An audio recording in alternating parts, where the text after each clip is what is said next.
अस्सलामुअलैकुम everyone, I am doctor Maria Tufail. आज इस वीडियो में हम बात करने जा रहे हैं क्यूबाइटल टनल सिंड्रोम के बारे में। क्यूबाइटल टनल सिंड्रोम क्या होता है, इसकी ट्रीटमेंट्स क्या हैं, इसके सिम्टम्स क्या हैं और हम इससे कैसे प्रिवेंट कर सकते हैं। आज इस वीडियो में हम इसके बारे में बात करेंगे। Cubital tunnel syndrome ulnar nerve की कंप्रेशन की वजह से होता है। अल्नर नर्व हमारी नेक से ओरिजिनेट हो रही होती है और हमारे फोर आर्म तक आ रही होती है। क्यूबाइटल टनल सिंड्रोम का जो पेन होता है वो हमारी एल्बो में हो रहा होता है, हमारी कोहनी में, और ये रेडिएट करते हुए हमारे नीचे फिंगर्स तक आ रहा होता है। हम इसको टनल सिंड्रोम क्यों बोल रहे हैं, क्योंकि इसके इर्द गिर्द हमारे सॉफ्ट टिश्यू, हमारे टेंडन जो है वो है और ये बीच में से उसके पास हो रही होती है। ये हमारी अल्नर नर्व है और ये उसके बीच में पास हो रही होती है, जिसकी वजह से जब उसके अंदर कोई स्वेलिंग, अगर कोई इन्फ्लेमेशन है, तो जब भी वो टेंडन या हमारे सॉफ्ट मसल्स जो हैं, जो हमारे सॉफ्ट टिश्यूज हैं, जब उसके अंदर इन्फ्लेमेशन वगैरह होगा, उसकी वजह से इस नर्व के ऊपर कंप्रेस आ रहा होता है और कंप्रेस की वजह से हमें पेन हो रहा होता है, इसकी वजह से हम बोलते हैं ये क्यूबाइटल टनल सिंड्रोम है। इसके कॉजेज क्या हैं कि कोई भी है जो अपनी एल्बो, जो जैसे हम अपनी एल्बो बेंड कर रहे हैं, ऐसी हमारी कोई एक्टिविटी है या हमारा वर्क ही ऐसा है जो हमारी एल्बो बेंड रहती है, या स्लीपिंग टाइम में जो है हम क्या करते हैं, अपनी एल्बो को बेंड कर देते हैं और मोबाइल यूज़ करते हुए।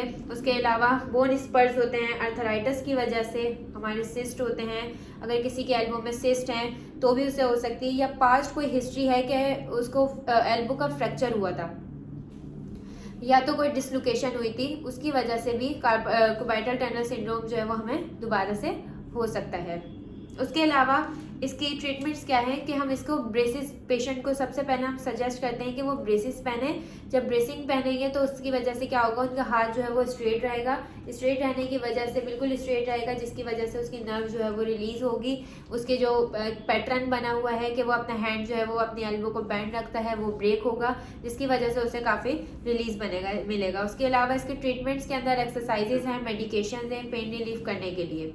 अगर किसी के पेन रिलीफ नहीं होगा एक्सरसाइज से या मेडिकेशन से, तो फिर हम उसके बाद सर्जरी की तरफ जाते हैं, जिसके अंदर हम टेंडन जो है हमारा उसको रिलीज करवाते हैं ताकि हमारी जो नर्व है वो रिलीज हो। या तो हमारा बोन स्पर, जो हमारा बोनी पार्ट है, हमारी फनी बोन जो है, इसको थोड़ा सा जो है वो कट करवाते हैं ताकि हमारी नर्व जो है वो रिलीज हो जाए। उसके अलावा जब भी हम कौन कौन से इसके लिए टेस्ट करवाएंगे, इसके लिए हम ब्लड टेस्ट करवाएंगे, MRI करवाएंगे, ECG वगैरह करवाएंगे, EMG वगैरह करवाएंगे ताकि हमें पता चले कि इंटरनल क्या प्रॉब्लम चल रही है। उसके अलावा जो हम अपना फिजिकल थेरेपी का जो हम फिजिकल टेस्ट करेंगे पेशेंट का, वो ये होगा कि इनके दोनों एल्बो जो है वो फ्लेक्स करवाएंगे और ये वाली साइड जो है वो सुपाइन होगी इस तरह से, और इसको ऐसे करके रखेंगे और इसको हम 3 मिनट तक इसी पोजीशन में रखेंगे ताकि हमें पता चले कि इसका क्या रिजल्ट आ रहा है। फिर हम पेशेंट से पूछेंगे कि आपको कोई नमनेस, टिंगलिंग या पेन तो फील नहीं हो रहा है इस पोजीशन में। अगर तो पेन फील हो रहा है तो इसका मतलब है उसे क्यूबाइटल टनल सिंड्रोम है, और अगर पेन नहीं हो रहा है तो इसका मतलब है कि उसे किसी और वजह से पेन हो रहा है। इसके अंदर क्यूबाइटल सिंड्रोम का कोई रोल नहीं है।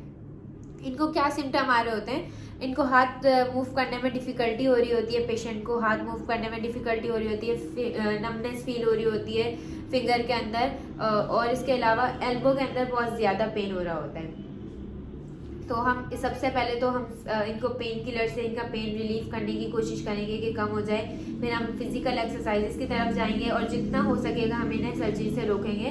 अगर हम इसको कंट्रोल नहीं कर सकते तो फिर हम उसके बाद ब्रेसिस पे जाएंगे। फिजिकल थेरेपी के साथ साथ हम इनको ब्रेसिस भी रिकमेंड करेंगे, और ब्रेसिस के साथ साथ फिर अगर फिर भी ठीक नहीं होता इनका तो फिर हम उसके बाद सर्जरी की तरफ जाएंगे, जिसमें हम अपने टेंडन वगैरह रिलीज करवाएंगे।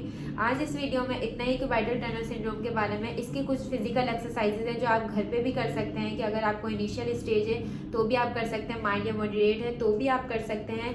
बिफोर सर्जरी हम इसको अपने घर पे अप्लाई कर सकते हैं ताकि हम सर्जरी से प्रिवेंट कर सकें। और आजकल के टाइम में ये बहुत ज़्यादा कॉमन है, क्योंकि हमारा मोबाइल यूजेज बहुत ज़्यादा है, हमारा लैपटॉप यूजेज या हमारी एल्बो जो है वो हम इस तरह बहुत ज़्यादा बैंड रखते हैं। तो ये सारी चीज़ें जो हमारी एक्टिविटी हैं वो बढ़ती जा रही हैं, जिसकी वजह से हमें क्यूबाइटल टनल सिंड्रोम बहुत ज़्यादा मिल रहा है। आज इस वीडियो में सिर्फ इतना ही, बाकी मैं आपके लिए दूसरी वीडियो बनाऊंगी ताकि हम उसके अंदर क्यूबाइटल टनल सिंड्रोम की सारी एक्सरसाइजेस देखें। जब तक के लिए मुझे इजाज़त दीजिए, अपना ख्याल रखिएगा, टेक केयर, अल्लाह हाफिज़।